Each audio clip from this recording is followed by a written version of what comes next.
ನಮಸ್ಕಾರ ಎಲ್ರಿಗೂ. ಈ ದಿನ ನಾನು ಸೋಯಾಬೀನ್ನ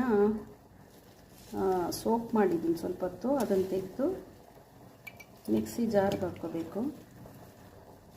ಸೋಯಾಬೀನಲ್ಲಿ ಒಂದು ಡಿಶ್ ಮಾಡ್ತಾಯಿದ್ದೀನಿ.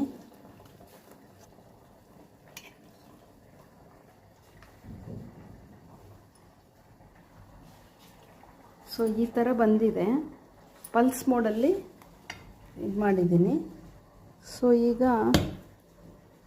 ಇದೆಲ್ಲ ಹೀಗೆ ಮಾಡಿಕೊಂಡು ಒಂದು ಪ್ಲೇಟಿಗೆ ತೆಗೆದಿಟ್ಕೋಬೇಕು ಫ್ರೆಂಡ್ಸ್. ಈಗ ಇದಕ್ಕೆ ರುಬ್ಕೊಂಡಿರೋ ಸೋಯಾ ಇಲ್ಲಿ ಇಟ್ಕೊಂಡಿದ್ದೀನಿ. ಸ್ವಲ್ಪ ಚಾಪ್ಡ್ ಆನಿಯನ್ಸು, ಸ್ವಲ್ಪ ಗ್ರೀನ್ ಚಿಲ್ಲೀಸು, ಅರಿಶಿಣದ ಪುಡಿ, ಇದು ಸಾಂಬಾರು ಪುಡಿ, ಸ್ವಲ್ಪ ಕೊತ್ತಂಬರಿ ಸೊಪ್ಪು ಮತ್ತು ಜಿಂಜರ್ ಗಾರ್ಲಿಕ್ ಪೇಸ್ಟು, ಸ್ವಲ್ಪ ಕಡಲೆ ಹಿಟ್ಟು, ಇದ್ರ ಜೊತೆ ಒಂದು ಸ್ವಲ್ಪ ಸಾಲ್ಟ್ ಹಾಕ್ಕೊಂಡು ಚೆನ್ನಾಗಿ ಮಿಕ್ಸ್ ಮಾಡ್ಕೋಬೇಕು ಫ್ರೆಂಡ್ಸ್. ಇದೆಲ್ಲನ ಚೆನ್ನಾಗಿ ಮಿಕ್ಸ್ ಮಾಡ್ಕೋಬೇಕು.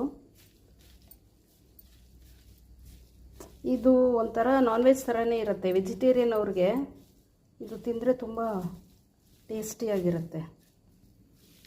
ಒಂದು ಸ್ವಲ್ಪ ಹಾಫ್ ಟೀ ಸ್ಪೂನಷ್ಟು ಕಾರ್ನ್ಫ್ಲವರ್ ಹಾಕ್ಕೊಂಡಿದ್ದೀನಿ.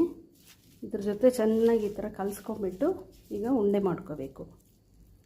ಈ ಉಂಡೆನ ನಾವು ಡೀಪ್ ಫ್ರೈ ಕೂಡ ಮಾಡ್ಬೋದು ಅಥವಾ ಬೇಕ್ ಮಾಡ್ಕೊಂಡು ತಿನ್ಬೋದು. ಈ ಥರ ಅರೇಂಜ್ ಮಾಡ್ಕೋಬೇಕು ಬೇಕಿಂಗ್ ಟ್ರೇಯಲ್ಲಿ. ಇದೀಗ ಬೇಕಾದಮೇಲೆ ಇದೀಗ ಬೇಕ್ ಮಾಡೋಣ friends. That soya balls ready ಆಗುತ್ತೆ. ಒಂದು 20 ಮಿನಿಟ್ಸು.